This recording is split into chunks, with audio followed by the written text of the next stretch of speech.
Right now, 3 beaches in Madison remain closed because of blue-green algae blooms, and that's an improvement from this weekend, which saw several other beaches closed as well. Blue-green algae could be a real threat on lakes this summer. This is not the color problem of your TV set. That water is actually really green. Saying it looked like a layer of toothpaste was covering the water. Lake Winnebago is not alone with this problem. Other lakes also suffer from this blue-green algae. Thick layer of blue-green algae has numerous health officials issuing a warning. She took her 4-year-old dog swimming in Lake Mendota Sunday, only to have it die in her arms hours later.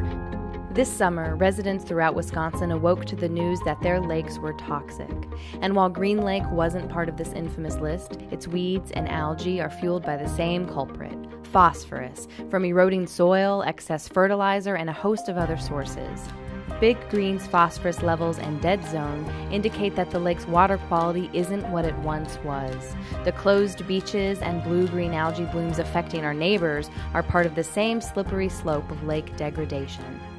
It comes down to this. If our conservation efforts don't outpace the lake's decline, we too could awake to a toxic lake. But it doesn't have to be this way. The Green Lake Association is putting everything on the line to bend the lake's trajectory towards a cleaner Big Green. So where do we start? By tackling harmful nutrients that degrade our lake at the source. Stream erosion is one part of the problem. A vast network of 125 miles of stream flows to Big Green, but over 10 miles are pollution sources in need of repair.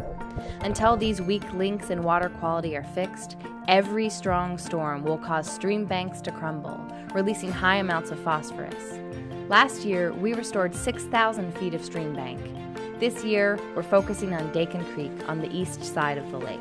Dakin Creek is a unique resource. Its water quality is affecting the fish and aquatic life that are in Dakin Creek.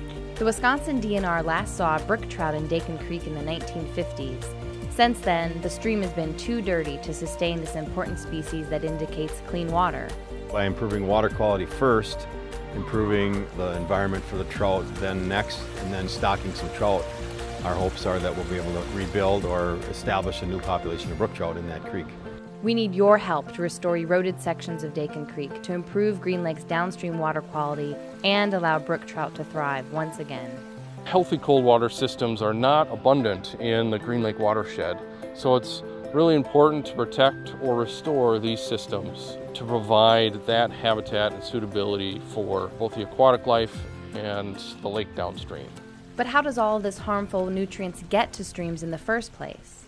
The answer is poor management practices on the landscape. When we see dirty water flowing, we know where it ends up. As one part of our strategy, we are mobilizing farmers to incorporate practices that protect our land and our lake. We are launching demo farms and field days to exhibit agricultural approaches that make economic and environmental sense. Improving soil health is a win-win for both the environment and for agriculture. And as a result, when runoff events do occur, that water runs off much, much cleaner. And while agriculture can be challenging for today's farmers, the risks look even greater for its future farmers. The average producer in our watershed is 64 years old, and a generational shift is on the horizon. These kids care about our waterways and they know about climate change, and so they're trying to figure out, how can I still be a farmer ethically within that framework? We need to ensure this next generation will be innovative land and lake stewards, incorporating methods that are good for farms and good for downstream water quality. You know, it's hard to do right now, but ultimately, good conservation practices will pay off in the end. To add insult to injury, zebra mussels, which hitched a ride on one infected boat in 2005, use phosphorus as fertilizer to concentrate weed growth on shore. Now that zebra mussels are in the lake, they're with us, cutting our feet forever. But there are a host of invasive species in surrounding lakes that we don't have, not yet anyway.